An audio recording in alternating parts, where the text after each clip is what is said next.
Ang gabi ay tila isang itim na kumot na ibinalot sa buong kamay nilaan, basang-basa at mabigat.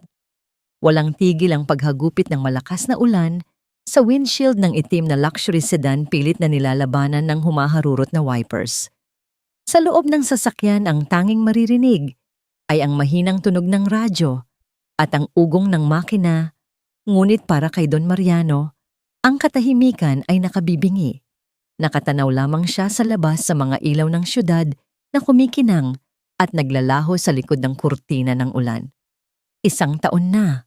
Isang taon na mula ng huling tibok ng puso ng kanyang kaisa-isang anak na si Mia. Ang sakit ay hindi nawala.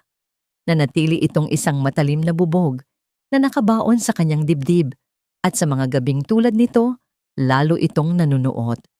Dahan-dahan lang, Mang Gregorio. Mahinang sabi ni Mariano, ang kanyang boses ay pagod. Opo, Don Mariano. Sagot ng matandang driver, ang mga mata ay nakatuon sa madulas na daan. Binabagtas nila ang isang mahabang tulay na nag-uugnay sa dalawang abalang distrito ng syudad. Sa ilalim nito, ang maruming ilog ay umaagos ng mabilis, kulay tsokolate dahil sa mga inanod na putik. Walang ibang sasakyan sa kanilang paligid. Tila sila lamang ang mga kaluluwang gumagala sa gabing iyon.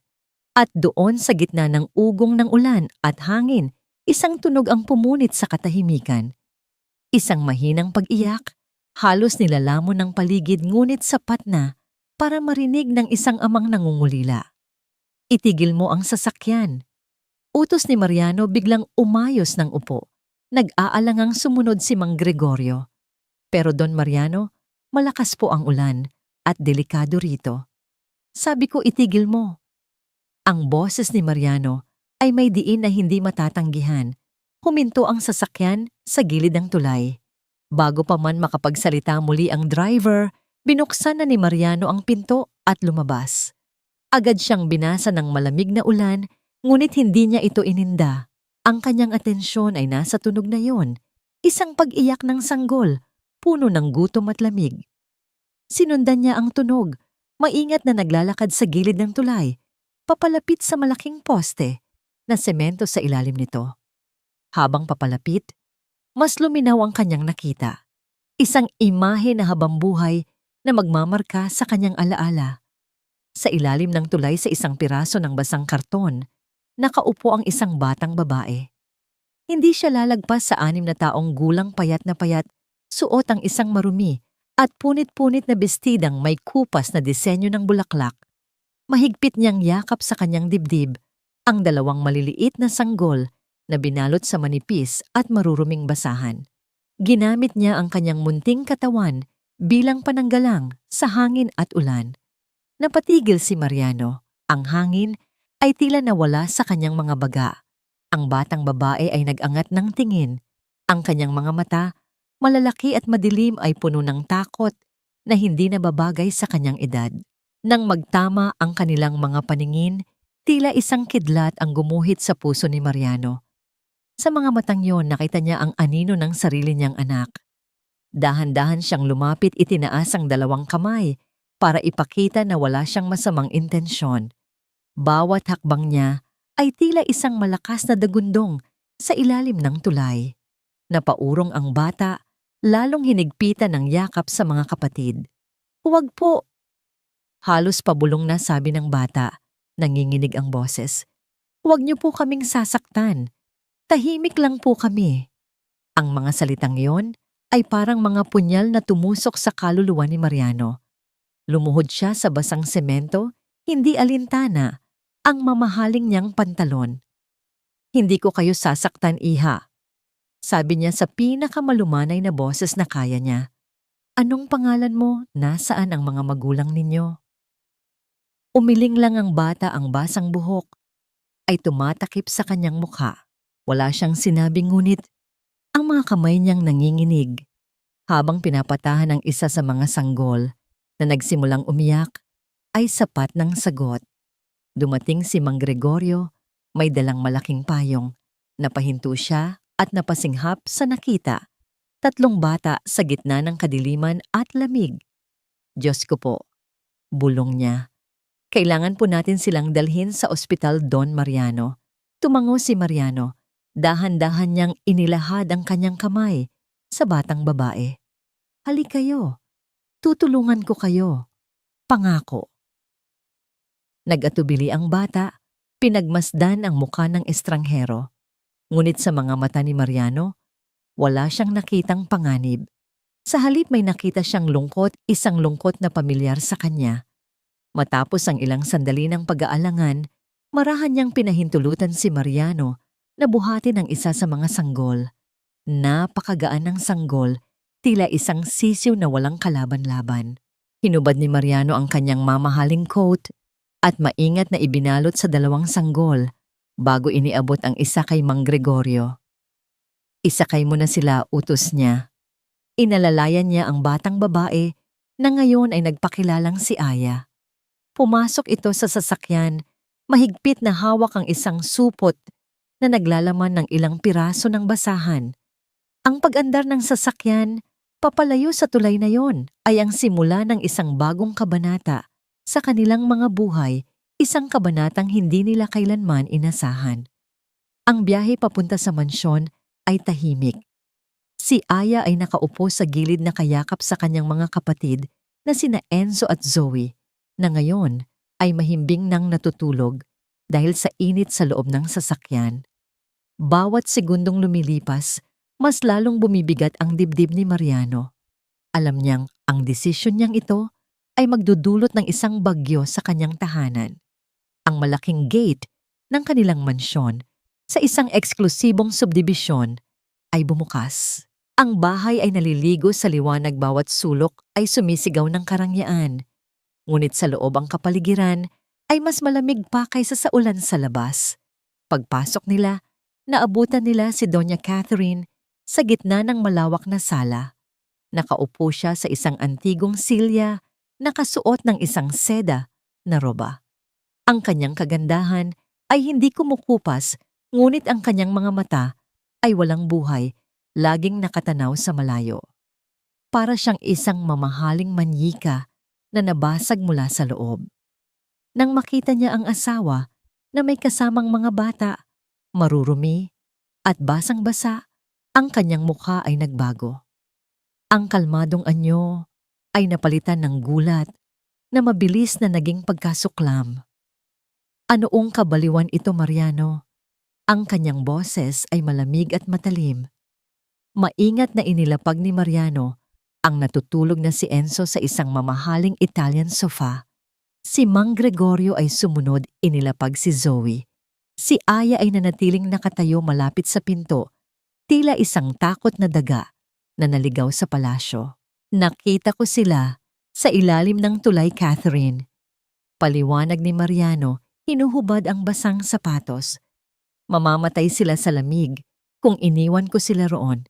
Ang mga mata ni Catherine ay nanlaki sa galit na katuon sa mga sanggol na ngayon ay nakahiga sa kanyang paboritong sofa.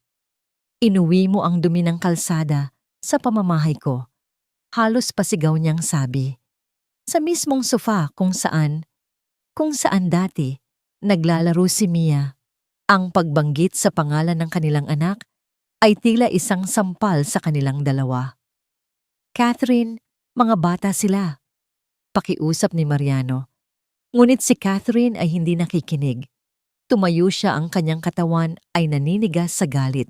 Itinuro niya si Aya na napaurong sa takot. At sino yan? Isa pa sa kanila. Tingnan mo sila, Mariano. Sila ang sagisag ng lahat ng wala na sa atin. At dinala mo sila rito sa bahay na ito, sa santuwaryo ni Mia. Wala silang kasalanan.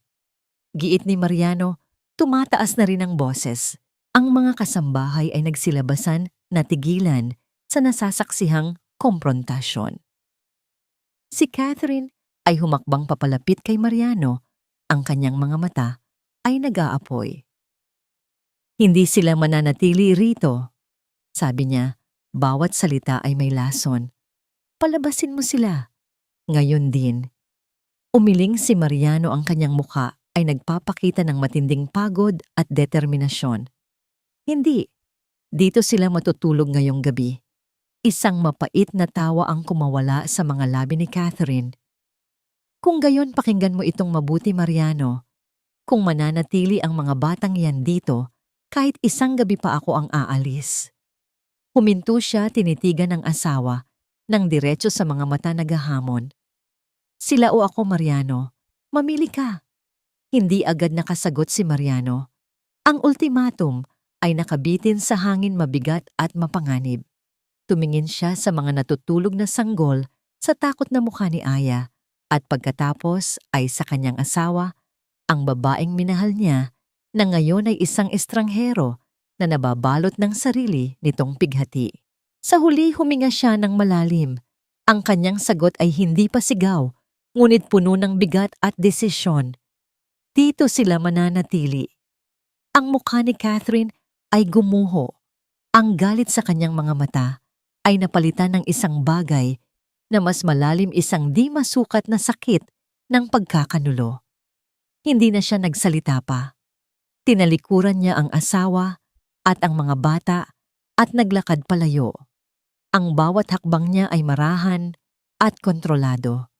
Nilagpasan niya ang engrandeng hagdanan at dumiretso sa isang pasilyo.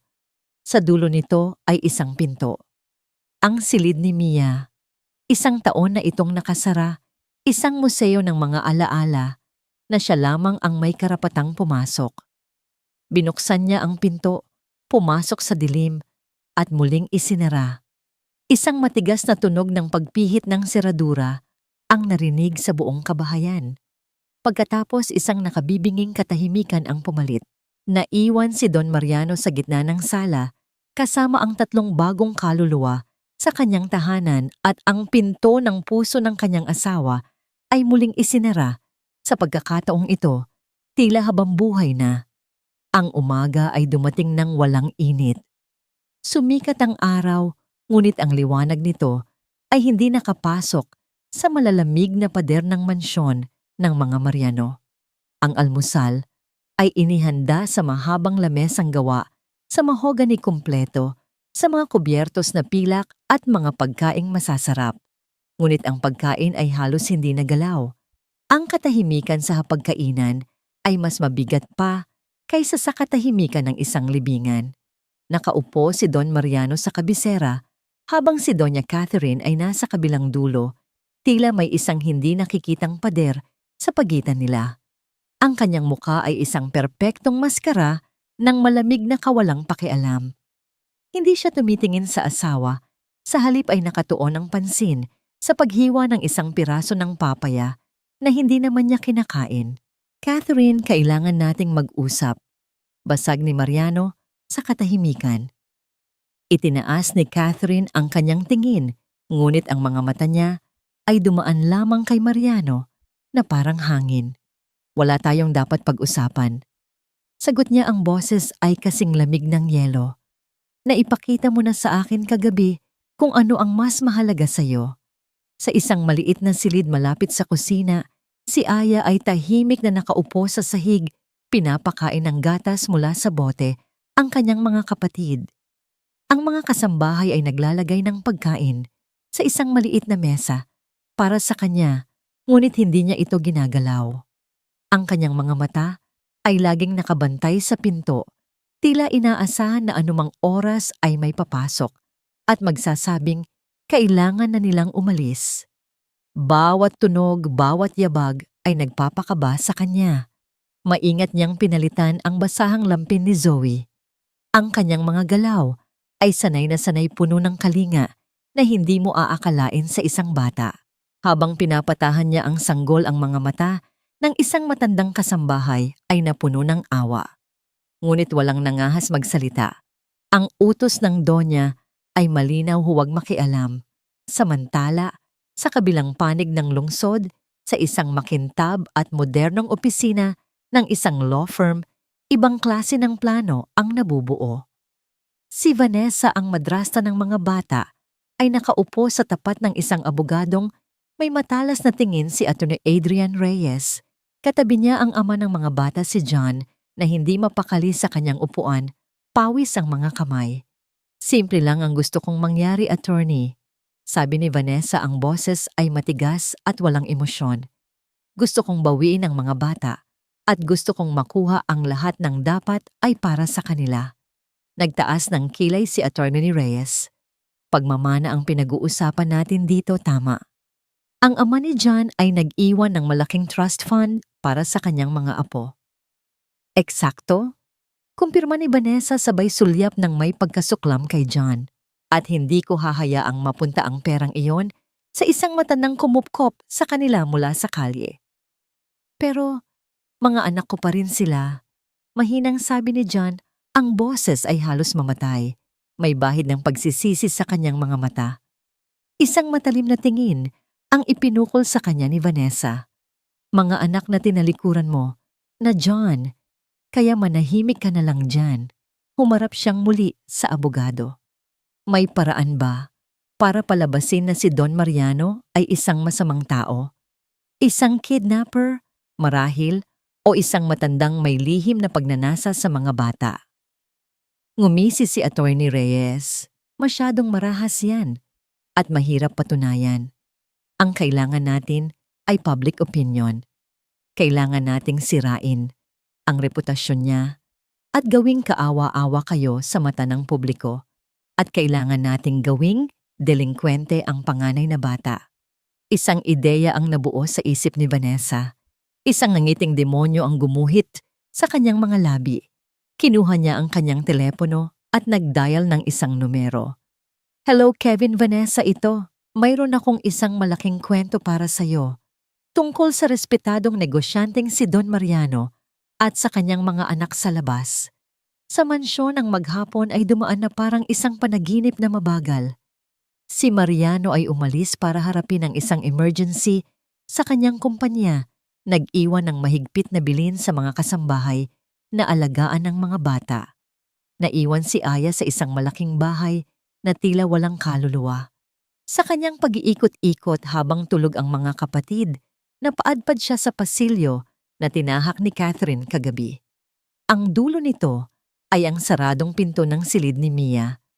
Sa tabi ng pinto sa isang maliit na mesang gawa sa marmol, may nakapatong na isang lumang manikang porselana. Ang bestida nito ay kulay rosas at luma na, ngunit malinis. Ang mga mata nitong salamin ay tila nakatitig sa kawalan at ang nangiti nito ay bahagyang nabitak na. Dahil sa pagka-inosente ng isang bata, dahan-dahang lumapit si Aya.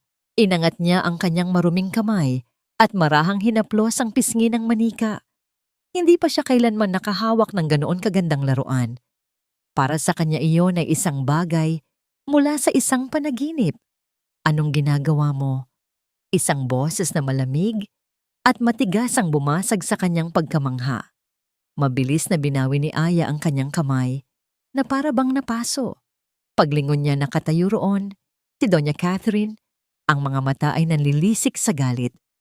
Hindi ko po. Nanginginig na sabi ni Aya umurong palayo. Ngunit hindi siya pinakinggan ni Catherine. Ang tingin nito ay nasa manika na para bang iyon ay dinungisan ng pinakamaruming bagay sa mundo. Ang manikang iyon ay ang paborito ni Mia. Ang huling regalong ibinigay niya sa kanyang anak bago ito mawala. Yaya, sigaw ni Catherine, ang boses ay umalingaw-ngaw sa buong pasilyo. Isang kasambahay ang nagmamadaling lumapit. Po ma'am. Itinuro ni Catherine ang manika gamit ang kanyang nanginginig na daliri. Kunin mo yan. Utos niya, ang boses ay puno ng pagkasuklam. Itapon mo. Ngayon din, itapon mo na parang basura. Nanlaki ang mga mata ng kasambahay ngunit hindi siya nangahas na sumuway. Kinuha niya ang manika. Si Aya ay napasinghap, ang mga mata ay napuno ng luha. Huwag po. Pakiusap niya. Huwag niyo pong itapon. Tumingin si Catherine kay Aya at sa sandaling iyon ang lahat ng sakit at galit na kinikimkim niya sa loob ng 1 taon ay ibinuhos niya sa maliit na batang nasa harapan niya. Wala kang karapatang hawakan ang mga gamit ng anak ko. Isa kang dumi na dinala ng asawa ko sa pamamahay na ito para lapastanganin ang kanyang alaala. Hindi ka nababagay dito. Bawat salita ay isang latigo na humagupit sa puso ni Aya. Ang mga luhang kanina pa niya pinipigilan ay sunod-sunod na bumagsak sa kanyang mga pisngi. Hindi na siya nagsalita. Mabilis siyang tumalikod at tumakbo pabalik sa silid kung nasaan ang kanyang mga kapatid. Isinara niya ang pinto sumandal dito at dahan-dahang napaupo sa sahig. Doon sa katahimikan, niyakap niya ang kanyang mga tuhod at umiyak ng walang tunog. Ang mga balikat niya ay nayayanig sa bawat higbi. Ang paraisong pinasukan niya ay isa palang impyerno na mas malupit kaysa sa malamig na gabi sa ilalim ng tulay. At sa kauna-unahang pagkakataon, naramdaman niya ang isang bagay na mas masakit pa sa gutom at lamig, ang pakiramdam na siya ay isang pagkakamali, isang basura na kailangang itapon. Ang video ay lumabas kinabukasan at kumalat ito na parang apoy sa tuyong damuhan.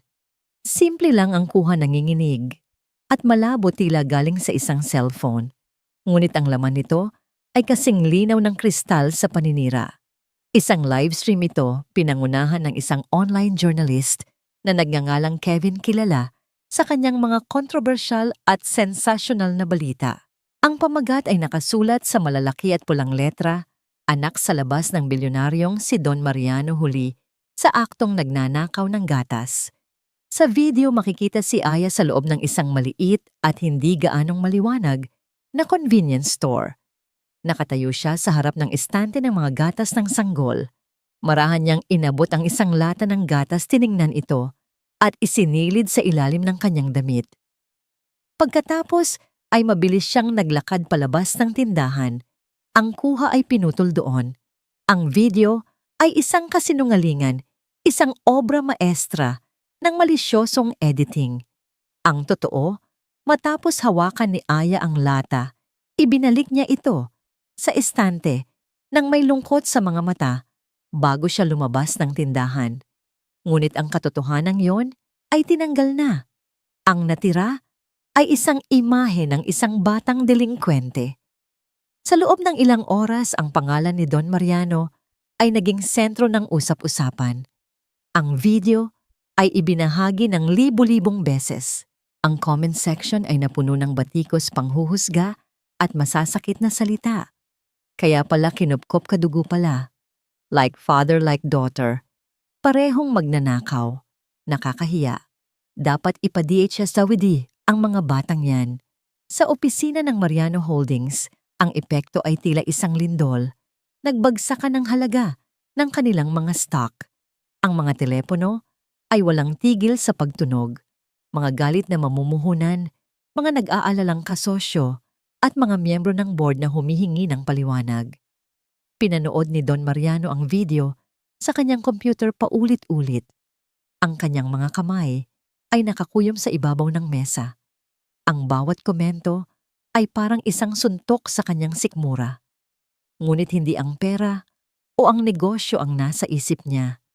Ang nasa isip niya ay ang mukha ni Aya, ang mga matang puno ng takot na nakita niya sa ilalim ng tulay.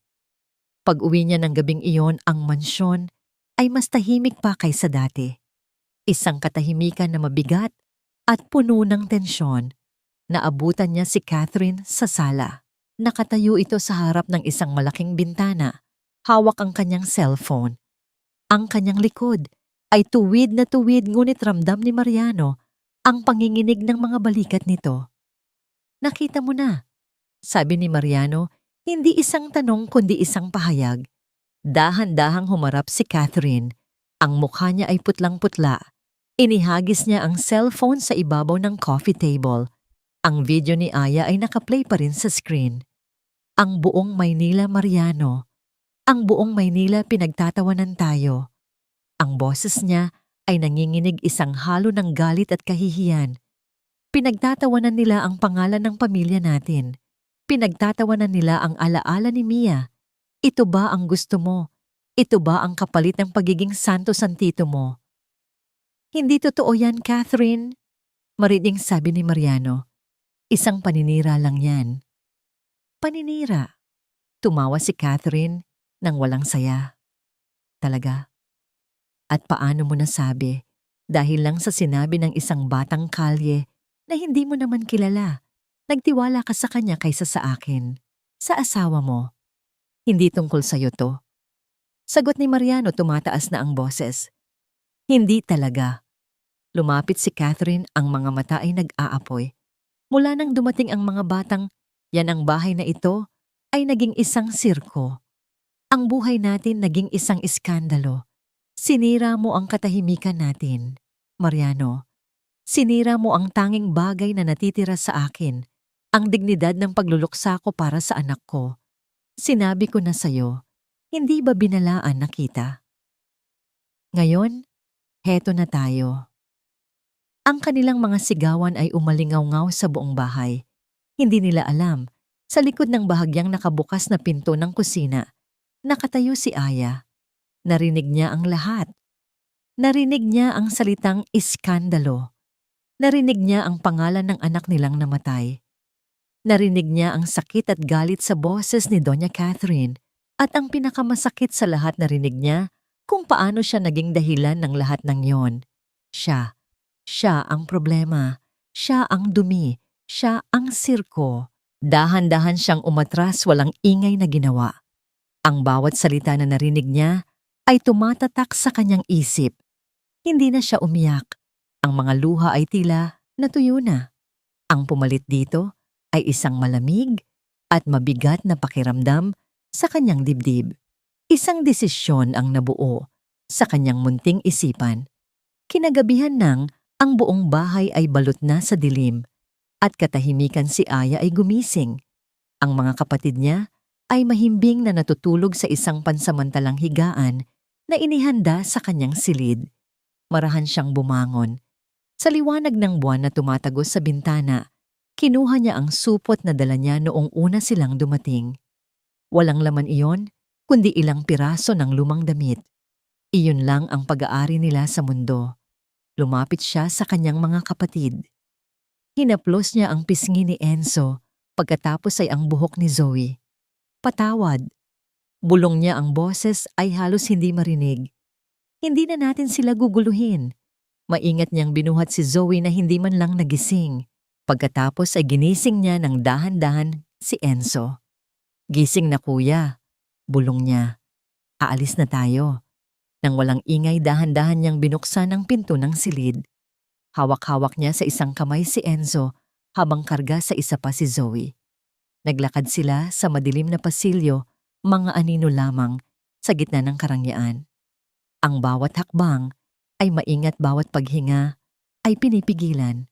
Ang kanilang destinasyon ay ang pinto sa likod malapit sa kusina na papunta sa hardin. Alam niyang mula roon, makakahanap siya ng paraan para makalabas. Pabalik sa kalsada, pabalik sa ilalim ng tulay, pabalik sa buhay na alam niya. Doon, kahit malamig at gutom, hindi siya isang iskandalo. Hindi siya isang problema. Nang marating nila ang pinto sa likod, marahan niyang ipinihit ang seradura. Isang mahinang tunog ang narinig niya. Binuksan niya ang pinto ng kaunti, sapat para makadaan sila. Ang malamig na hangin ng gabi ay sumalubong sa kanila, isang paalala ng buhay na naghihintay sa labas.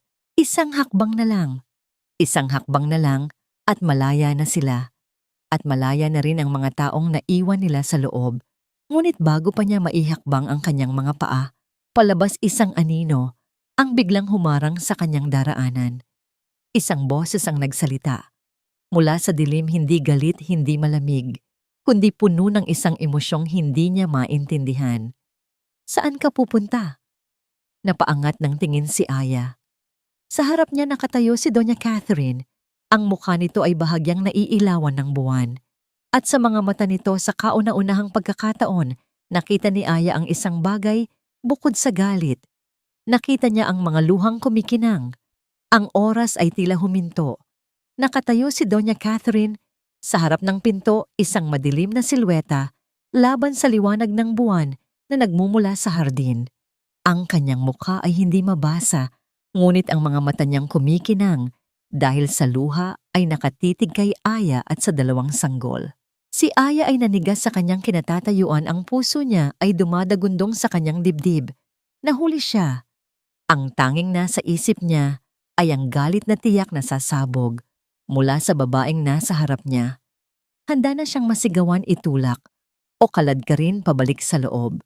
Ngunit walang dumating na sigaw. Sa halip, katahimikan ang namayani. Isang katahimikan na mas nakakakaba kaysa sa pinakamalakas na sigaw. Saan? Kapupuntay ulit ni Catherine. Ang boses ay mahina at nanginginig. Hindi ito ang boses ng isang donya na naguutos, kundi ang boses ng isang taong nalilito at nasasaktan. Hindi makasagot si Aya. Mahigpit niyang niyakap si Zoe at hinawakan ang kamay ni Enzo na nagsimula nang gumalaw dahil sa pagkabalisa. Biglang isang mahinang ungol ang kumawala mula kay Enzo. Pagkatapos ay isa pa mas malakas. Ang katawan ng maliit na bata ay biglang nanigas. Ang mga mata niya ay pumikit ng mariin at ang kanyang mga braso at binti ay nagsimulang mangisay. Enzo, takot na bulong ni Aya. Anong nangyayari sa'yo? Ang pangingisay ay lumakas. Ang muka ng sanggol ay nagsimulang mamula. Pagkatapos ay unti-unting naging kulay abo. Isang tunog ng paghihirap ang lumalabas sa kanyang lalamunan. Tulong. Sigaw ni Aya. Ang kanyang boses ay napuno ng purong takot. Kinalimutan na ang plano niyang pagtakas. Tulong po, ang kapatid ko. Ang pagkataranta ni Aya ang gumising kay Catherine mula sa kanyang pagkatulala. Bilang isang ina na naranasang mag-alaga ng isang sakiting anak, agad niyang nakilala ang mga sintomas. Kumbulsyon. Diyos ko. Bulaslas ni Catherine. Ang kanyang malamig na panlabas na anyo ay biglang gumuho. Ang nakita niya ay hindi na ang mga batang kalye, kundi isang sanggol na nasa bingit ng kamatayan. Dalhin mo siya rito, bilis. Ang instinct ang nagpakilos sa kanya. Mabilis niyang binuksan ang ilaw sa kusina. Ang buong lugar ay biglang nagliwanag. Inagaw niya si Enzo mula sa mga braso ni Aya at inihiga sa malinis na sahig ng kusina. Ang katawan ng bata ay nanginginig pa rin. Kumuha ka ng basang bimpo malamig na tubig. Utos niya sa isang kasambahay na nagising dahil sa ingay. Si Aya ay nakatayo lamang sa gilid, nanginginig sa takot. Karga pa rin si Zoe, na ngayon ay umiiyak na rin. Ang kanyang mga mata ay hindi humihiwalay sa kapatid na nakahiga sa sahig. Huwag mo siyang pababayaan. Pakiusap niya kay Catherine. Ang mga luha ay malayang dumadaloy sa kanyang pisngi. Tumingin si Catherine kay Aya at sa sandaling iyon, isang malakas na pagyanig ang naramdaman niya sa kanyang kaluluwa. Ang imahe sa harap niya, isang batang babae na desperadong nagmamakaawa para sa buhay ng kanyang kapatid, ay isang masakit na salamin ng kanyang nakaraan. Isang gabi sa ospital, malamig, ang tunog ng mga makina, ang kanyang anak na si Mia, hirap huminga, ang maliliit na kamay ay mahigpit na nakakapit sa kanya. Mama, wag mo akong iwan, bulong ni Mia. At ang parehong desperasyon, ang parehong takot ay nakikita niya ngayon sa mga mata ni Aya. Ang alaala ay tila isang malakas na sampal na gumising sa kanya. Ipinilig niya ang kanyang ulo, pilit na iwinaksi ang nakaraan. Ngayon ang mahalaga ay ang batang nasa harap niya. Mabilis na dumating ang kasambahay, dala ang bimpo at isang palanggana ng tubig. Kinuha ito ni Catherine at marahang ipinunas sa noo-leeg at mga braso ni Enzo. Ang kanyang mga galaw ay mabilis at sigurado, ngunit sa ilalim ng kanyang determinasyon, nakatago ang sarili niyang takot. Ang takot na maulit ang kabiguan. Ang takot na may isa na namang batang mawawala sa kanyang mga kamay. Tumawag ka ng ambulansya. Sigaw niya sa isa pang kasambahay. Ngunit si Aya ay lumapit. Wag po. Sabi niya humihikbi. Ganyan po siya kapag mataas ang lagnat niya. Sabi po ni nanay, punasan lang daw po ng maligamgam na tubig. Wag po malamig, mabibigla daw po siya. Natigilan si Catherine. Tumingin siya sa bata. Mayroong karunungan sa mga salita, ni Aya isang karunungang natutunan hindi sa mga libro, kundi sa malupit na karanasan. Isang karunungang natutunan ng isang 6 na taong gulang na batang tumayong ina sa kanyang mga kapatid. Nag-alinlangan si Catherine sandali, pagkatapos ay tumango. Sige, maligamgam na tubig. Utos niya. Habang naghihintay, ipinagpatuloy ni Catherine ang pagpunas kay Enzo. Si Aya ay lumuhod sa tabi niya, inilapag muna si Zoe sa isang malapit na upuan. Ang maliliit niyang kamay ay hinahaplos ang braso ng kapatid. Gagaling ka, Enzo, bulong niya. Nandito lang si ate. Nandito kami. Sa mga sandaling iyon sa sahig ng malamig na kusina, nawala ang lahat. Nawala ang donya at ang pulubi. Nawala ang mayaman at ang mahirap. Ang natira ay 2 babae, isang ina na nawalan at isang batang babae na ayaw mawalan na nagkakaisa sa isang layunin ng iligtas ang isang inosenteng buhay. Dumating ang maligamgam na tubig. Magkasama nilang pinunasan ang katawan ni Enzo. Si Catherine ang gumagawa ng karamihan, ngunit ang mga kamay ni Aya ay naroon, tumutulong nag-aalalay. At unti-unti ang marahas na pangingisay ng bata ay nagsimulang humupa. Ang kanyang paghinga ay naging mas regular. Ang kulay sa kanyang mukha ay nagsimulang bumalik. Nang tuluyan ng huminahon ng bata, isang malalim na pagod ang bumalot sa kanilang dalawa. Si Catherine ay napaupo sa sahig, nakasandal sa cabinet, ang kanyang mamahaling roba ay basa at may mantsa. Si Aya ay yumakap sa kanyang kapatid. Ang kanyang mukha ay nakasubsob sa dibdib nito. Ang kanyang katawan ay nanginginig pa rin dahil sa nerbiyos. Dumating si Don Mariano, nagising dahil sa komosyon. Natigilan siya sa tanawin sa kusina. Ang kanyang asawa na ilang oras lang ang nakalipas ay puno ng galit at pagkasuklam, ay nakaupo sa sahig binabantayan ang isang batang hindi niya kadugo. Anong nangyari? Tanong niya. Tumingala si Catherine. Ang kanyang mga mata ay pagod at pula. Kinumbulsyon siya. Sagot niya, ang boses ay paos. Lumapit si Mariano at binuhat si Enzo. Mainit pa rin ang bata, ngunit mahimbing nang natutulog. Dalhin natin siya sa ospital, sabi niya. Walang tumutol. Sa biyahe papuntang ospital, tahimik ang lahat. Si Mariano ang nagmamaneho. Si Catherine ay nasa passenger seat sa harap. Sa likod si Aya ay yakap-yakap ang natutulog na si Zoe. Ang kanyang mga mata ay nakatuon sa bintana, pinagmamasdan ang mga ilaw ng syudad na kanilang nilalampasan. Sa kauna-unahang pagkakataon, umupo sila sa iisang sasakyan nang walang pag-aaway, nang walang tensyon. Ang tanging namamagitan sa kanila ay ang ibinabahaging takot at ang munting pag-asa.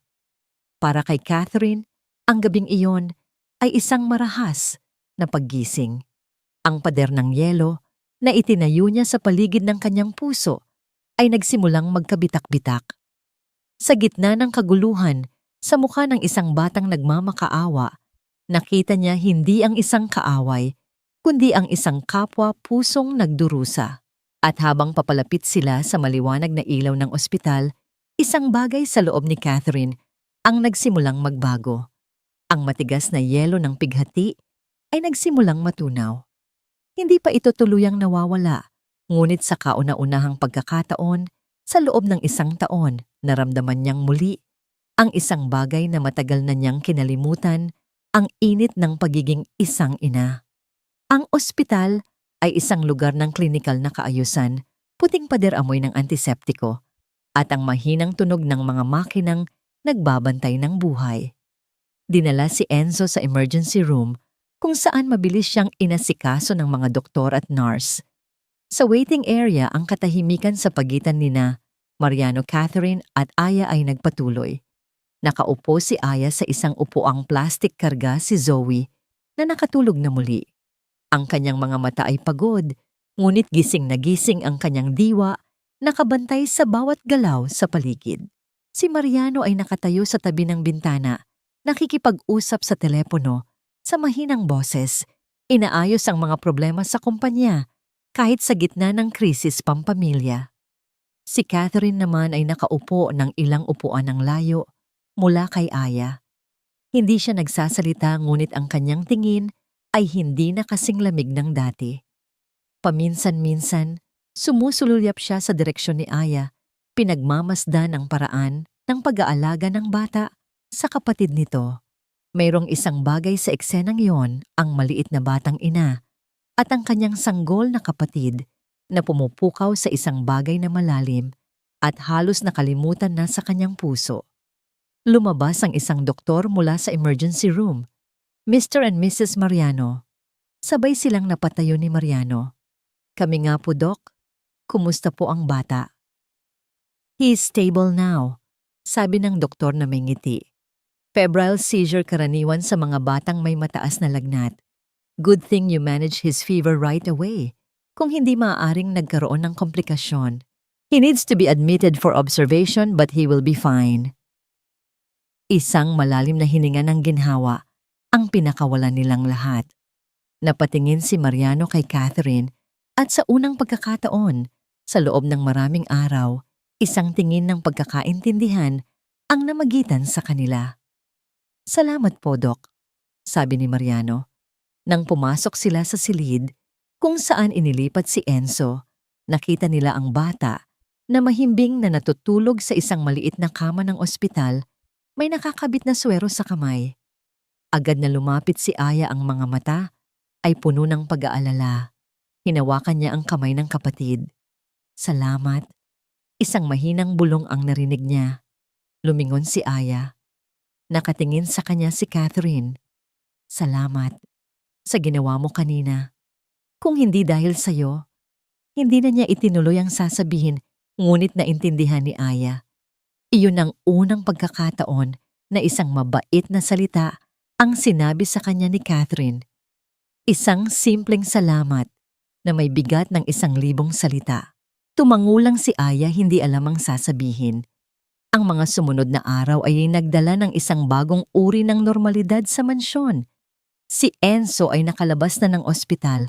At kahit paano ang yelo sa pagitan ni Catherine at ng mga bata ay nagsimulang matunaw. Hindi pa rin siya ngumingiti, hindi pa rin siya pala kaibigan. Ngunit wala na ang dating pagkasuklam. Pinalitan niya ito ng maingat na pagmamasid. Pinagmamasdan niya si Aya habang pinapakain ang mga kapatid, habang kinakantahan sila para makatulog habang nililinis ang kanilang mga kalat. Nakikita niya ang isang responsibilidad na higit pa sa edad nito. At sa bawat araw na lumilipas, ang imahe ng batang kalye ay unti-unting nabubura at napapalitan ng imahe ng isang pamilya. Isang hapon nakita ni Catherine si Aya na nakaupo sa hardin, sinusubukang basahin ang isang lumang picture book na nakuha niya mula sa isa sa mga kasambahay. Hirap na hirap siyang bigkasin ang mga salita. Hindi ganyan. Sabi ni Catherine, lumapit mula sa likuran. Nagulat si Aya, akala ay mapapagalitan na naman. Ang salitang yan ay paru-paro. Itinuloy ni Catherine, itinuro ang salita sa libro. Paru-paro. Inulit ni Aya ang salita ng pabulong. Tumingala siya kay Catherine, ang mga mata ay nagtatanong. Umupo si Catherine sa tabi niya sa bangko. Halika, tuturuan kita.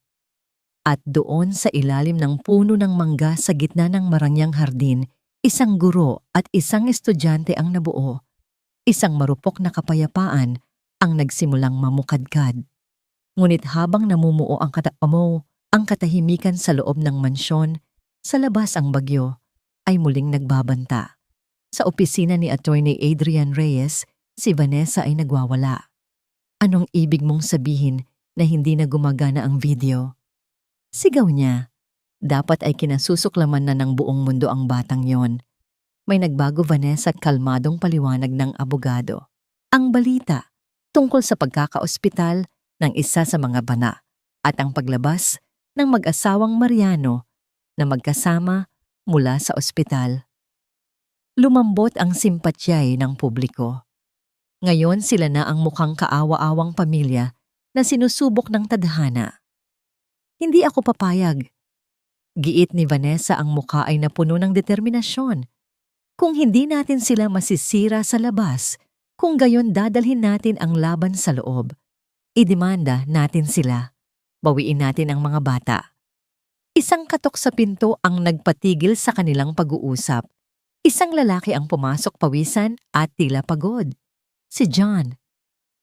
Narinig ko ang plano ninyo. Sabi niya, ang boses ay mahina. Hindi ko yata kayang gawin yan. Vanessa, mga anak ko sila. At pera nila ang kukunin natin. Sagot ni Vanessa.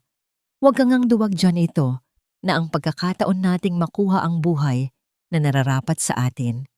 Kinagabihan, isang itim na kotse ang huminto sa harap ng malaking gate ng mansyon ng mga Mariano. Bumaba mula rito si Vanessa, suot ang isang simpleng bestida, ang buhok ay nakapusod lang at ang mukha ay walang kolorete. Ang itsura niya ay ang perpektong imahe ng isang simpleng ina na nag-aalala. Gusto ko lang pong makita ang mga anak ko. Sabi niya sa gwardiya, ang boses ay nagmamakaawa, may kasamang peking luha. Please, parang awa niyo na. Miss na miss ko na sila. Ang eksena ay sadyang ginawa para sa mga kapitbahay na maaaring nakatingin at para sa CCTV camera na alam niyang naroon.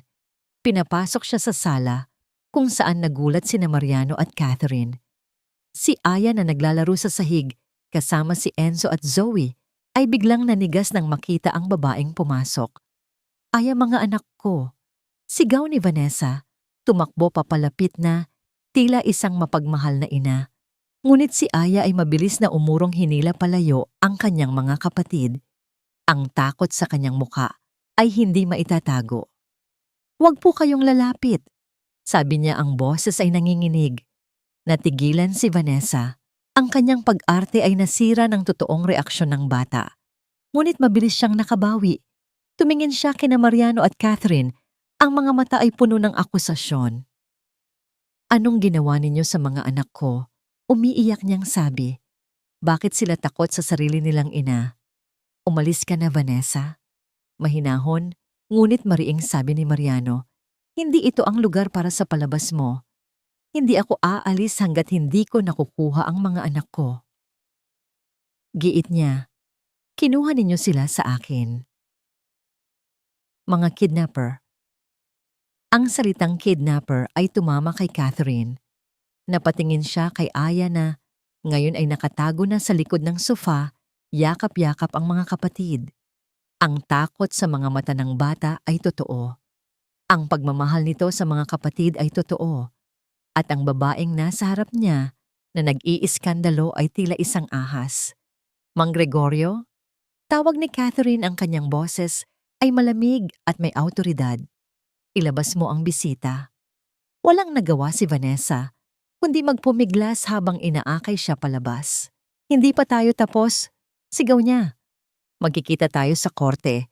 Nang gabing iyon, habang mahimbing nang natutulog ang mga bata, isang sobre ang dumating. Iniabot ito ni Mang Gregorio kina Mariano at Catherine. Nang buksan ito ni Mariano, ang laman ay isang opisyal na dokumento. Isang subpuena, isang formal na petisyon para sa kustodya ng mga bata na isinampa ni John at Vanessa laban sa kanila.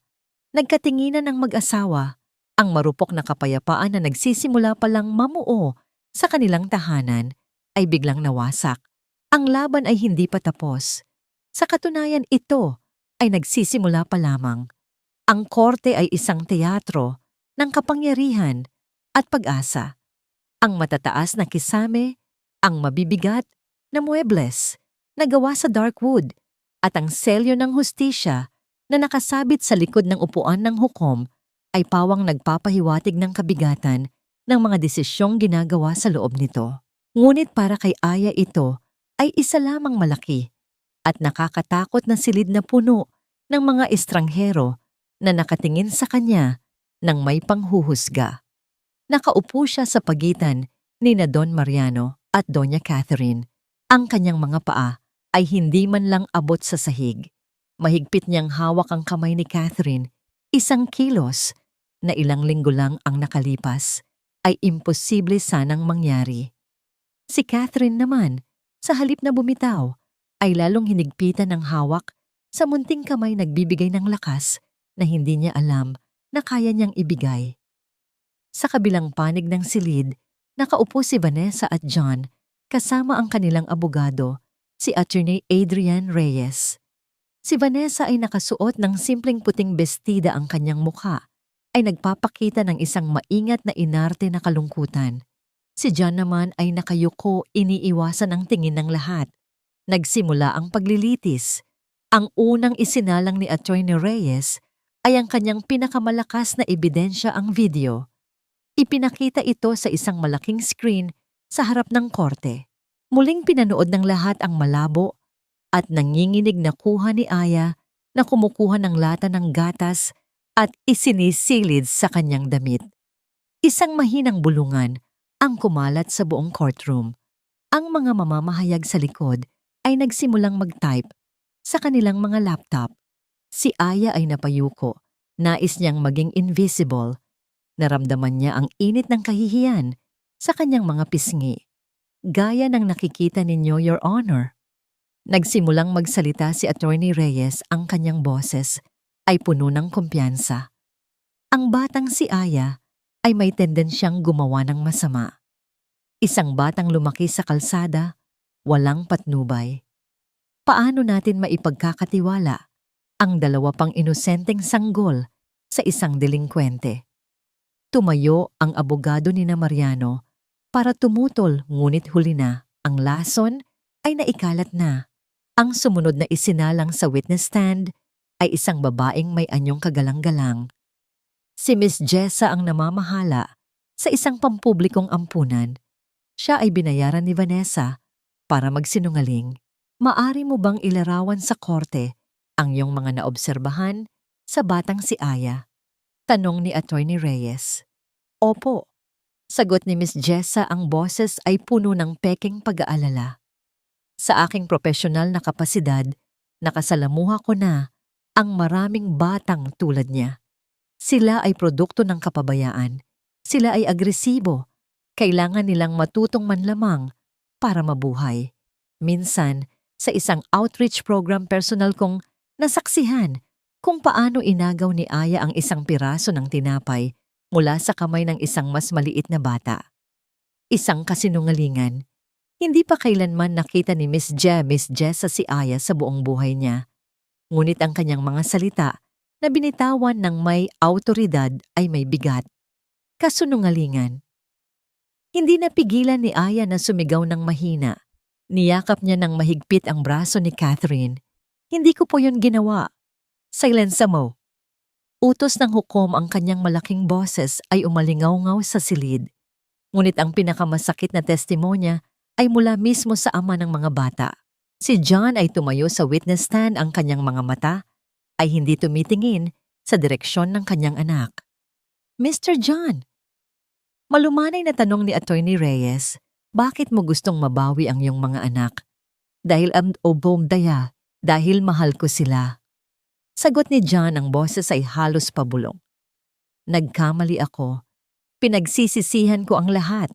Nabulag ako sa kalungkutan dahil sa pagkawala ng aking asawa. Pero ngayon, gusto ko nang itama ang lahat. Ang kanyang mga salita ay tila sinanay, walang tunay na emosyon. At naniniwala ka ba na nasa mabuting kamay sila ngayon? Nagatubili si John. Sumulyap siya kay Vanessa na nagbigay sa kanya ng isang matalim na tingin. Hindi po, sabi niya sa wakas. Natatakot ako para sa kanila. Si Don Mariano ay isang makapangyarihang tao. Baka kung ano ang gawin niya sa kanila. At si Aya, siya ay mahirap alagaan. Ang bawat salita ay isang karayom na tumusok sa puso ni Aya. Ang sarili niyang ama ang nagsasabi sa buong mundo na siya ay isang pabigat. Si Catherine, na kanina pa tahimik na nakikinig, ay hindi na nakatiis. Ang kanyang mga kamay ay nakakuyom ng mahigpit. Ang bawat kasinungalingan ay nagpapakulo ng kanyang dugo. Nakita niya ang sakit sa mukha ni Aya. Nakita niya ang takot at kalituhan nito. At sa sandaling iyon, ang natitirang yelo sa kanyang puso ay tuluyang gumuho. At ang pumalit dito ay ang nag-aalab na apoy ng isang ina. Habang paupo na si John, nagsalita si Attorney Reyes para sa kanyang panghuling paninira.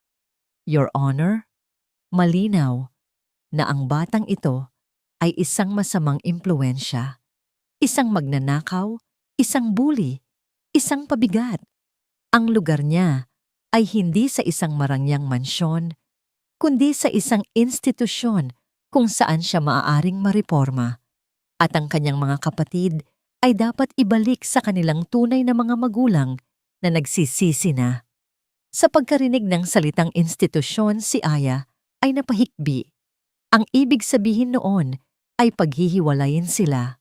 Kukunin sa kanya sina Enzo at Zoe. Ang pinakamasama niyang bangungot. Hindi na napigilan ni Catherine ang sarili.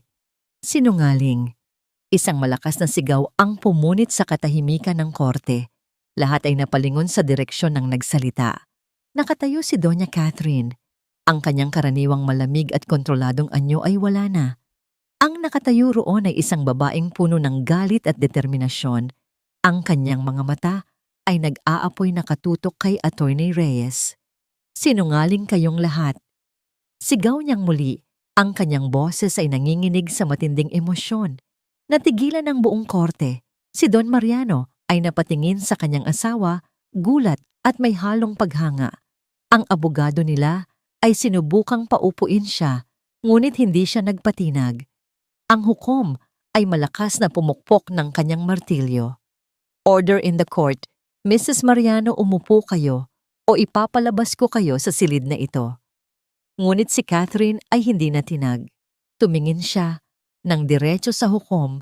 Ang kanyang mga mata ay puno ng luha, ngunit matatag.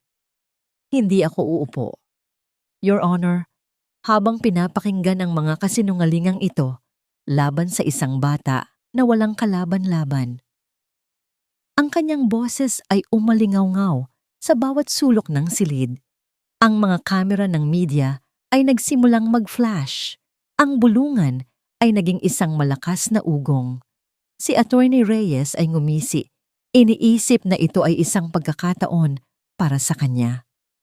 Your Honor, the witness is having an emotional outburst. Ngunit pinutol siya ni Catherine. Hindi ito emotional outburst. Ito ang katotohanan. Humarap siya sa buong korte. Ang kanyang tingin ay dumaan kay Vanessa na ngayon ay namumutla kay John na nakayuko sa kahihiyan at kay Miss Jessa na hindi mapakali. Ang batang tinatawag ninyong magnanakaw, sabi niya, ang kanyang boses ay unti-unting lumakas, ay ang parehong bata na hindi kumain ng isang buong araw para lang maibigay ang kanyang tinapay sa mga kapatid niya.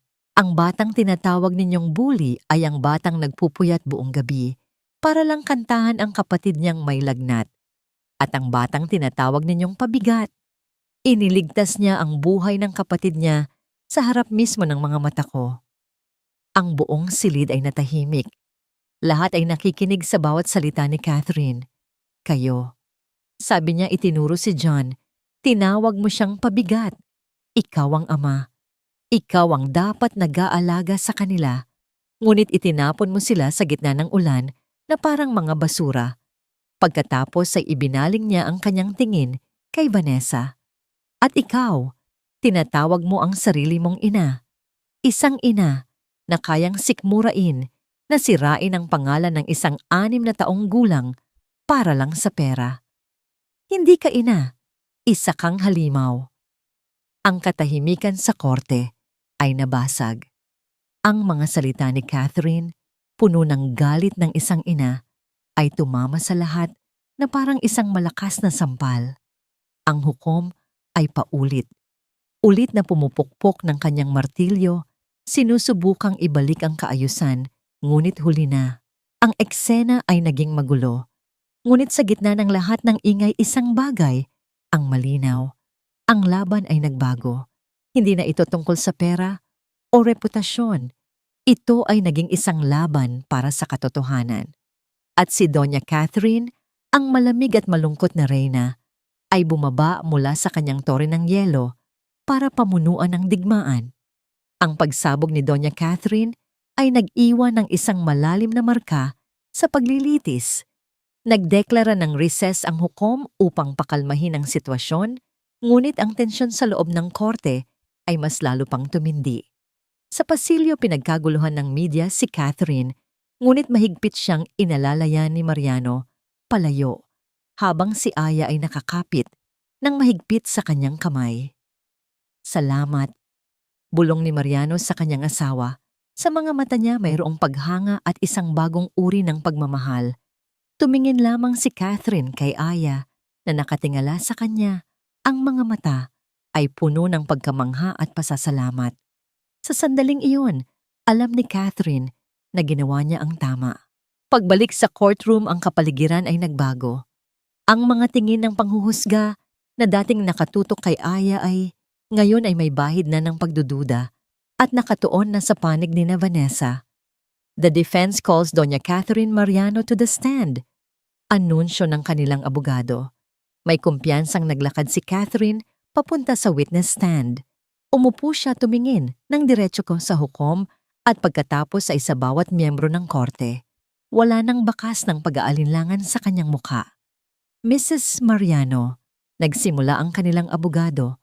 Maaari mo bang isalaysay sa korteng ito ang mga pangyayari noong gabing isinugod sa ospital ang batang si Enzo? Malinaw at matatag, isinalaysay ni Catherine ang lahat. Ang pagtatangka ni Aya na tumakas, hindi dahil sa pagiging suwail, kundi dahil narinig nito ang kanilang pag-aaway at inakala nitong siya ang problema. Ang biglaang pagkakaroon ng kumbulsyon ni Enzo at ang pinakamahalaga, ang mabilis na pag-iisip at instinct ni Aya na siyang unang nagligtas sa bata. Siya, Your Honor. Sabi ni Catherine, ang kanyang boses ay nanginginig sa emosyon. Ang batang ito na tinatawag nilang delinkwente ang nagturo sa akin kung paano maging ina ulit. Sa gitna ng aking pagkatulala, siya ang kumilos. Sa gitna ng aking takot, siya ang nagpakita ng tapang. Hindi iyan ang kilos ng isang masamang bata.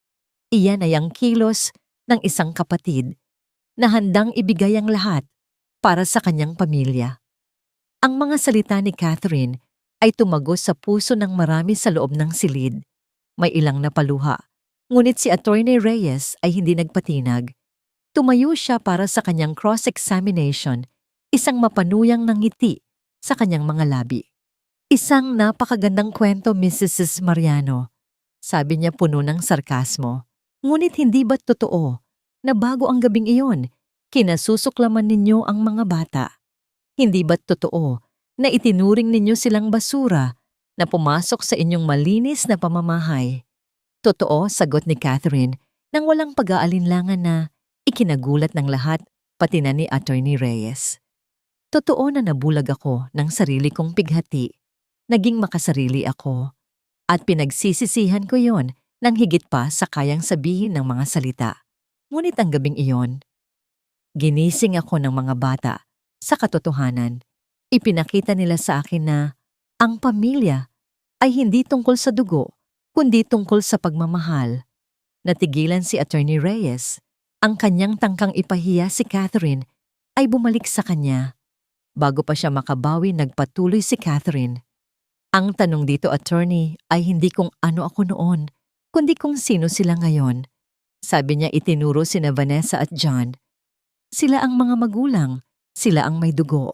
Ngunit nasaan sila nung ang mga anak nila ay nanginginig sa ginaw sa ilalim ng tulay? Nasaan sila nung ang anak nilang lalaki ay nag-aagaw buhay? Objection, Your Honor. The witness is being speculative.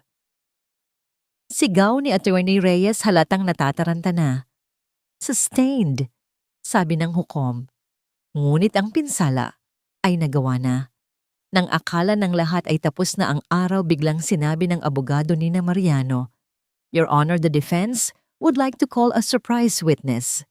Isang bulungan ang muling kumalat. Si Attorney Reyes ay nagpakita ng pagtutol, ngunit pinayagan ito ng hukom. Ang pinto sa likod ng korte ay bumukas. Dahan-dahang pumasok ang isang matandang babae, nakasuot ng simpleng duster, ang buhok ay puti na. at naglalakad sa tulong ng isang tungkod na kawayan. Siya si Aling Remedios. Inalalayan siya ng isang bailiff papunta sa witness stand. Ang kanyang mukha ay kulubot na, ngunit ang kanyang mga mata ay matalas at puno ng determinasyon. Maaari niyo po bang sabihin ang inyong pangalan para sa talaan, tanong ng abogado? Remedios Santos po. Sagot ng matanda, ang boses ay mahina ngunit malinaw. Aling Remedios, saan po kayo nakatira? Sa tabi po ng bahay na inuupahan dati ni John at Vanessa. Sa pagkarinig nito, si Vanessa ay biglang namutla. Si John naman ay lalong napayuko, tila nais siyang lamunin ng sahig. Maaari niyo po bang isalaysay sa korteng ito kung ano ang inyong nakita noong gabi ng 14 ng Setyembre, ang gabi kung kailan nawala ang mga bata? Huminga ng malalim si Aling Remedios. Malakas po ang ulan noon. Simula niya, gising pa po ako dahil masakit ang aking mga buto. Sumilip ako sa bintana at nakita ko po sila. Sino po ang nakita ninyo? Si John, si Vanessa at ang 3 bata. Nasa labas po sila ng gate. Itinutulak ni Vanessa palabas si Aya na umiiyak at nakaluhod. Isang kolektibong singhap ang narinig sa buong korte. Naalala ko po ang mga sinabi niya. Pagpapatuloy ni Aling Remedios, ang kanyang boses ay nagsimulang manginig sa galit. Sumisigaw po si Aya, tatay, "Wag po ama, parang awa niyo na." Ngunit si John, wala po siyang ginawa. Nakatayo lang po siya roon. Pagkatapos isinara po nila ang gate, iniwan nila ang 3 bata sa gitna ng napakalakas na ulan. Ang testimonya ay tila isang bombang sumabog sa gitna ng courtroom. Ang katahimikan ay nakabibingi. Tumingin si Aling Remedios kina Vanessa at John. Nakita ko kayo, narinig ko kayo, kinalimutan ninyo na may Diyos na nakatingin, pero hindi ninyo alam mayroon din palang matandang kapitbahay na gising. Kasinungalingan. Sigaw ni Vanessa tumayo mula sa kanyang upuan, ang kanyang pekeng kahinahunan ay tuluyan nang nawala. Sinungaling ang matandang yan, bayaran siya ng mga Mariano.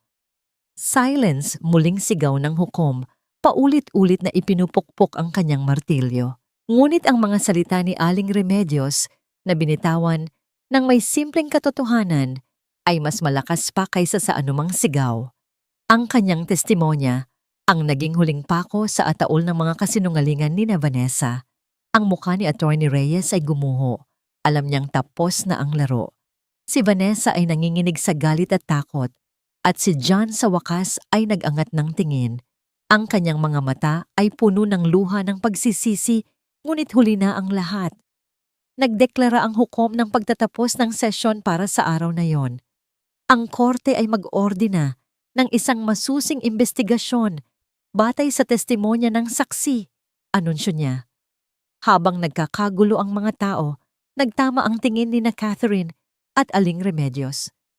Tumango si Catherine sa matanda, isang tango ng pasasalamat na hindi kayang tumbasan ng anumang salita. Lumabas sila ng korte na sinalubong ng mga flash ng kamera. Ngunit sa pagkakataong ito, hindi na sila ang kontrabida. Sa gitna ng kaguluhan, niyakap ni Mariano ang kanyang asawa at si Aya.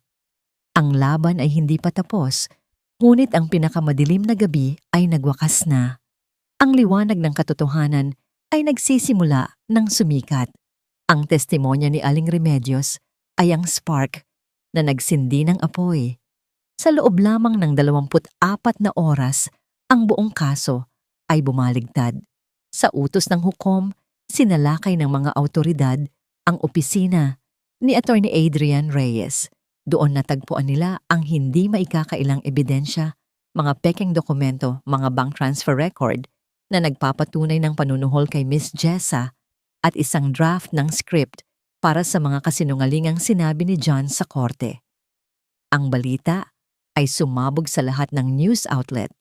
Ang mga headline ay nagbago, legal team ng nag-aaklamong inabistado sa panloloko at matandang saksi naging susi sa pagbubunyag ng katotohanan. Ang pagbagsak ng mga demonyo ay mabilis at walang awa.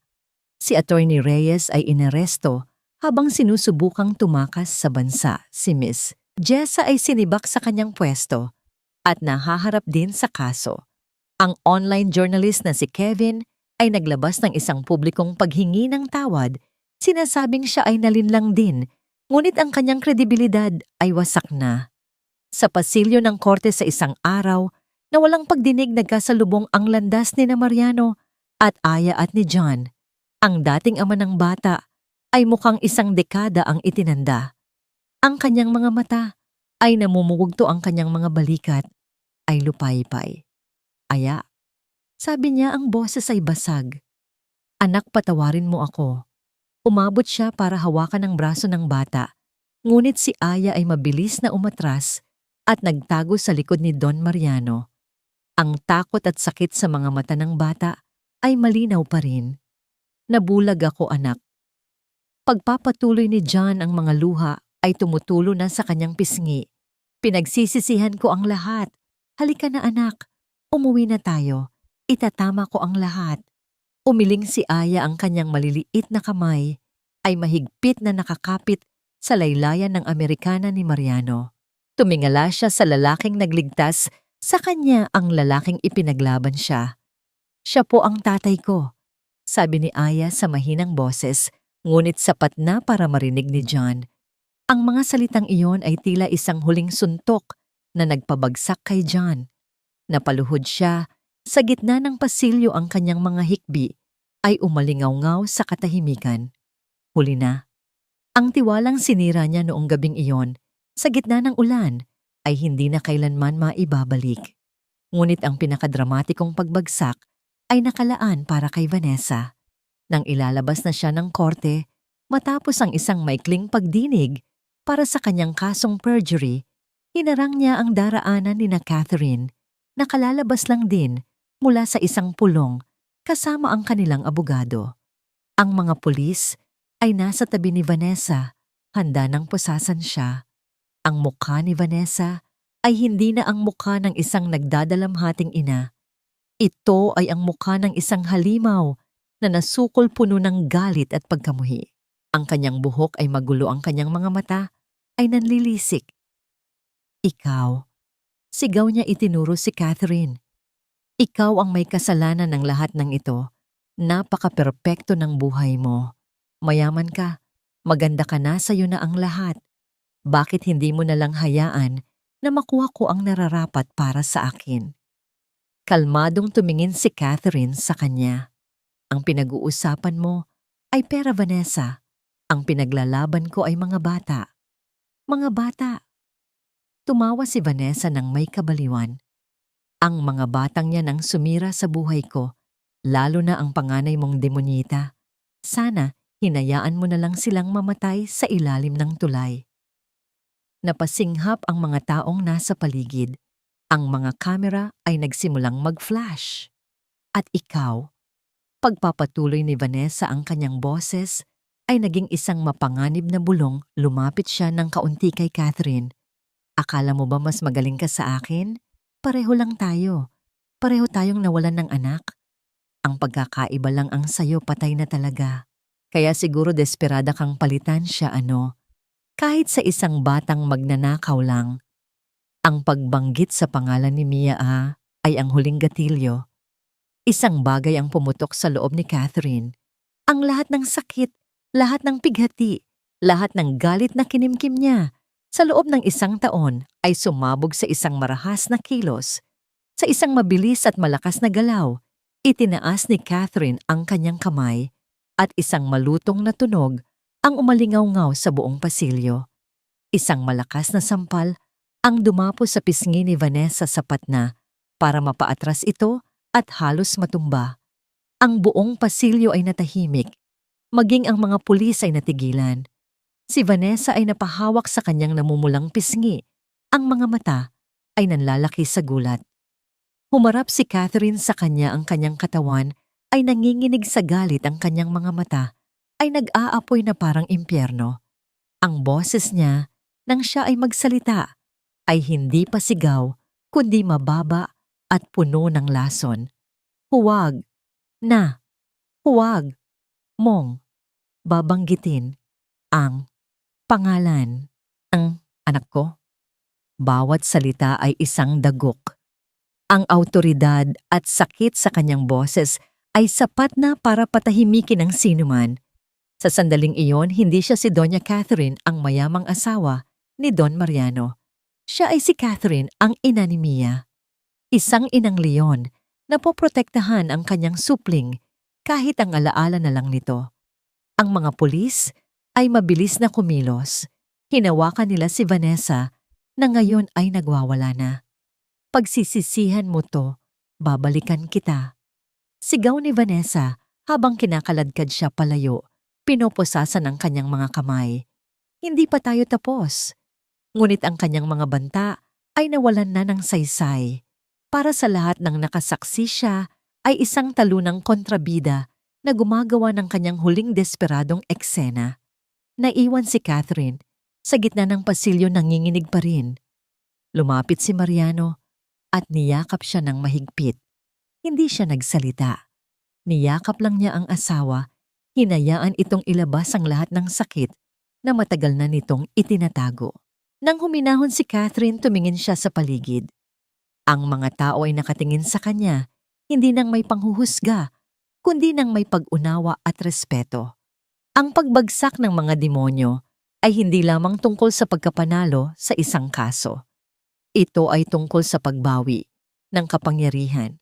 At sa araw na yon, sa isang malakas na sampal na pinakawalan ng isang nagdadalamhating ina, nabawi ni Catherine hindi lang ang kanyang dignidad, kundi pati na rin ang kanyang sarili.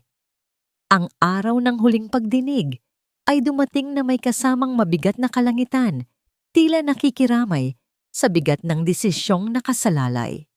Ang courtroom ay mas puno kaysa dati. Ang bawat upuan ay okupado ng mga mamamahayag, mga usisero at mga taong sinubaybayan ang kwento na kumalat na sa buong bansa. Ito na ang huling kabanata ng drama at lahat ay nag-aabang sa magiging wakas. Pumasok ang pamilya Mariano. Si Don Mariano ay nakasuot ng madilim na suit, ang kanyang muka ay seryoso, ngunit kalmado.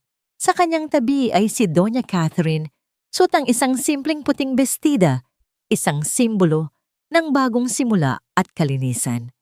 Ang kanyang dating malamig na anyo ay napalitan ng isang tahimik na lakas. Hawak niya sa isang kamay si Enzo, habang ang kabilang kamay ay mahigpit na nakahawak kay Aya. Si Aya ay nakasuot ng isang simpleng asul na bestida na binili para sa kanya ni Catherine. Sa kanyang mga braso, mahigpit niyang yakap ang isang maliit na teddy bear, hindi ang lumang manika ni Mia, kundi isang bago, isang regalong sumisimbolo sa isang bagong alaala. Sa kabilang panig ang upuan ng mga akusado ay halos walang laman. Si Attorney Reyes ay nasa kulungan na. Si Miss Jessa ay wala roon. Si Vanessa ay dinala mula sa piitan na kaposas ang dating kariktan ay tuluyan ng nawala, napalitan ng mapait na pagkamuhi. Si John ay naroon nakaupo sa pinakalikod na bahagi ng korte, isang anino na lamang ng kanyang dating sarili, isang manunood sa resulta ng kanyang mga pagkakamali. Ang pagpukpok ng martilyo ng hukom ay nagpatahimik sa buong silid. Ang korte ay nagpulong na. Simula ng hukom ang kanyang boses ay formal at walang emosyon. Binasa niya ang mga naging resulta ng investigasyon. Si Attorney Adrian Reyes ay napatunayang nagkasala ng pamemeke ng ebidensya at panunuhol. Si Miss Jessa ay napatunayang nagkasala ng pagsisinungaling sa ilalim ng panunumpa. Si Vanessa ay nahaharap sa maraming kaso, kabilang na ang child abuse at perjury. At si Mr. John, pagpapatuloy ng hukom ang kanyang tingin, ay napunta sa lalaking nasa likod, ay voluntaryong isinuko ang kanyang mga karapatan bilang magulang. Isang mahinang bulungan ang kumalat, isang formalidad na lamang, ngunit ang bigat nito ay ramdam pa rin. Ngayon, sabi ng hukom, inilapag ang mga papeles. Ang natitirang tanong ay ang kapakanan ng tatlong bata, sina Aya, Enzo at Zoe. Ang buong korte ay nag-abang. Tumayo ang taga-usig mula sa gobyerno. Your Honor, Sangi. Sabi niya, habang kinikilala natin ang mga kabayanihang ginawa ng mag-asawang Mariano, ang batas ay malinaw. Hindi sila kadugo ng mga bata. Ang karaniwang proseso ay ilagay ang mga bata sa pangangalaga ng Estado sa isang ampunan habang naghahanap ng angkop na pamilyang mag-aampon sa kanila. Ang salitang ampunan ay tumama kay Aya na parang isang malakas na sampal. Mahigpit siyang napakapit sa bestida ni Catherine. Ang takot na paghiwa-hiwalayin sila ay muling bumalik. Hindi po. Bulong niya, ang mga mata ay nagsimulang mamasa. Tumayo si Don Mariano. Lahat ng mata ay napunta sa kanya. Your Honor. Sabi niya, ang kanyang boses ay mababa, ngunit puno ng awtoridad, umaalingaw-ngaw sa bawat sulok ng silid. Naiintindihan ko po ang sinasabi ng batas, ngunit may mga bagay na hindi kayang sukatin ng anumang batas. Sabi ninyo, hindi kami kadugo. Tama po kayo. Ngunit ang pagiging pamilya ba ay nasusukat lamang sa dugo? Naglakad siya ng kaunti papalapit sa hukom. Ang pagiging pamilya ay nasa mga gabing walang tulog para bantayan ang isang batang may lagnat. Ang pagiging pamilya ay nasa pagbabahagi ng huling piraso ng tinapay. Ang pagiging pamilya ay nasa paghawak ng kamay sa gitna ng takot. At sa bawat sukatan na iyon, Your Honor, kami ay isang pamilya. Ipinapangako ko sa korteng ito, pagtatapos niya sa harap ng Diyos at ng batas, na habang ako ay nabubuhay, wala isa man sa mga batang ito ang babalik pa sa ilalim ng tulay. Isang malakas na palakpakan ang nagsimula sa likod ng korte na agad pinatigil ng hukom sa pamamagitan ng kanyang martilyo. Ngunit ang sentimiento ay malinaw na. Pagkatapos isang tao ang hindi inaasahang tumayo.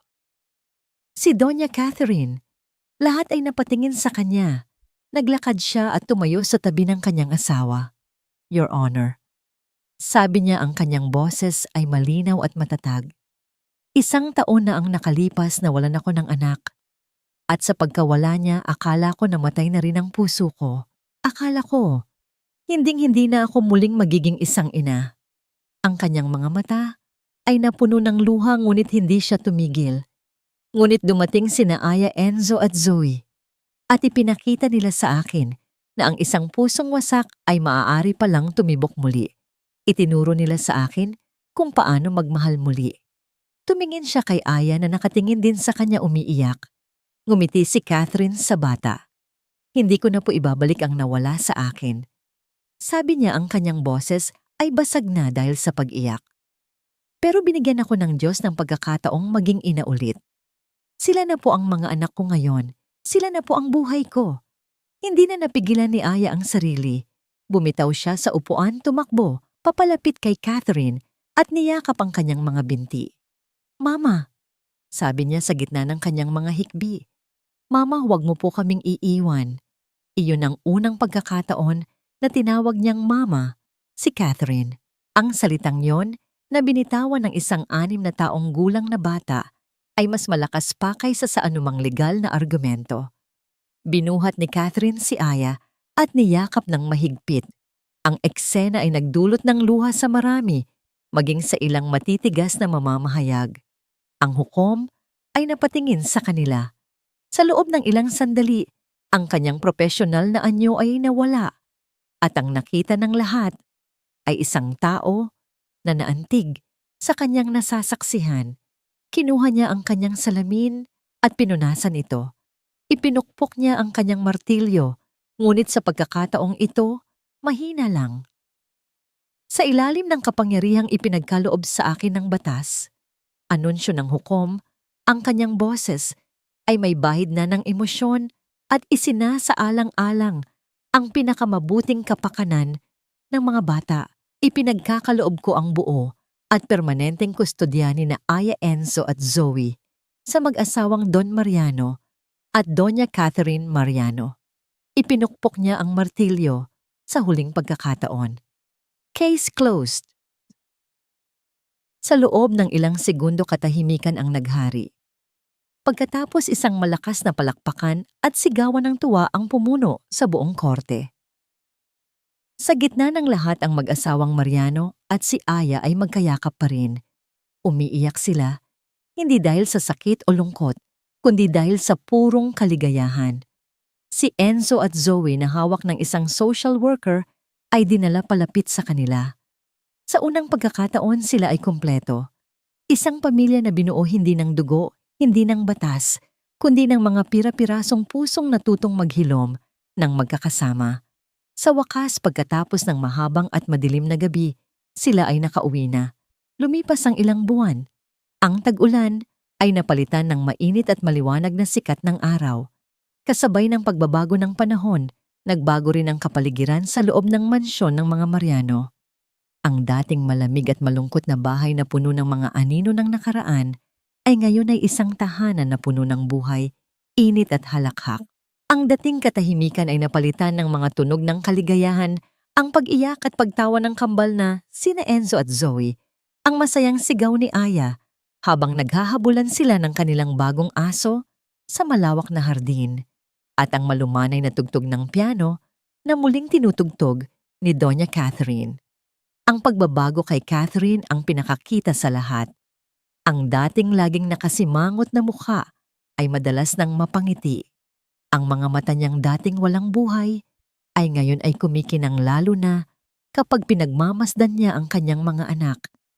Ang mga seda niyang roba na panluksa ay napalitan ng mga damit na may masayang kulay.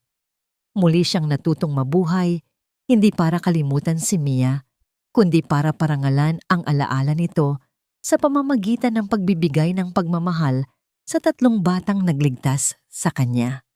Isang hapon, naupo siya sa tabi ni Aya, sa ilalim ng puno ng mangga, sa parehong bangko, kung saan niya ito unang tinuruang magbasa. Ngayon si Aya na mismo ang nagbabasa ng tuloy-tuloy mula sa isang makapal na libro ng mga kwentong pambata. Maganda ang palasyo. Basa ni Aya, ang kanyang maliit na daliri ay sumusunod sa bawat salita. Ngunit mas masaya ang prinsesa sa kanyang maliit na kubok-kasama ang mga kaibigan. Magaling po rin ni Catherine, hinahaplos ang buhok ng bata. Alam mo ba kung bakit umiling si Aya? Dahil ang tahanan ay hindi tungkol sa laki o ganda ng bahay, paliwanag ni Catherine. Ang tahanan ay kung nasaan ang mga taong nagmamahal sa'yo. Ngumiti si Aya at sumandal sa balikat ng kanyang ina. Sa di kalayuan naglalaro si Don Mariano kasama ang kambal. Itinataas niya si Enzo sa ere na parang eroplano, habang si Zoe naman ay masayang pumapalakpak. Ang dating abalang negosyante ay ngayon ay laging umuuwi ng maaga. Mas pinipiling gugulin ang kanyang oras kasama ang kanyang pamilya kaysa sa mga board meeting. Isang gabi habang naghahapunan sila, may inilabas si Aya mula sa kanyang bag. Isang piraso ng papel na may drawing at mga sulat kamay ng isang bata. May assignment po kami sa school, sabi niya ng may kaba at pagmamalaki. Sabi po ni teacher, isulat daw po namin kung ano ang ibig sabihin ng tahanan para sa amin. Kinuha ni Mariano ang papel. Ang drawing ay larawan ng 5 tao na magkakahawak kamay sa harap ng isang malaking bahay. Sa itaas, mayroong isang araw na nakangiti. Pwede mo bang basahin para sa amin? Pakiusap ni Catherine, ang kanyang mga mata ay nag-uumapaw sa pagmamahal. Tumango si Aya, huminga siya ng malalim at nagsimulang magbasa. Ang kanyang boses ay hindi na nanginginig, kundi puno na ng kumpiyansa at kaligayahan. Ang aking tahanan, basa niya sa pamagat. Dati po ang tahanan ko ay isang karton sa ilalim ng tulay. Malamig po doon. Madalas po gutom kami. Ang tahanan ko dati ay ang yakap ko sa aking mga kapatid para hindi sila ginawin. Huminga siya ng malalim bago magpatuloy at ang kanyang tingin ay napunta kina Mariano at Catherine. Ngayon may bago na po akong tahanan. Ang tahanan ko po ay hindi na malamig. Ang tahanan ko po ay ang mga pader na may mga litrato namin. Ang tahanan ko po ay ang hardin kung saan kami naglalaro. Pero higit sa lahat, Ang tahanan ko po ay ang kamay ni Papa na laging nakahawak sa akin kapag natatakot ako. Ang tahanan ko po ay ang halik ni Mama sa aking noo bago ako matulog. Ang tahanan ko po ay ang tawa ni na Enzo at Zoe na pinakamasarap na tunog sa buong mundo. Ang mga luha ay nagsimula ng mamuo sa mga mata ni na Catherine at Mariano. Ang tahanan, pagtatapos ni Aya ang kanyang boses, ay bahagyang nanginginig na ay ang lugar kung saan alam kong hinding-hindi na ako iiwanang mag-isa ulit. Nang matapos siya isang saglit na katahimikan ang namayani.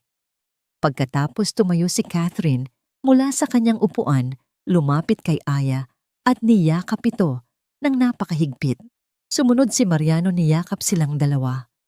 Ang kambal na hindi lubos na naiintindihan ang nangyayari, ngunit ramdam ang emosyon ay lumapit din at yumakap sa mga binti nila. Sa gitna ng engrandeng hapagkainan, isang pamilya ang magkayakap, umiiyak at tumatawa ng sabay. Sila ay mga pira-pirasong kaluluwa na pinagtagpo ng tadhana, mga pusong wasak na pinagdugtong-dugtong ng pagmamahal.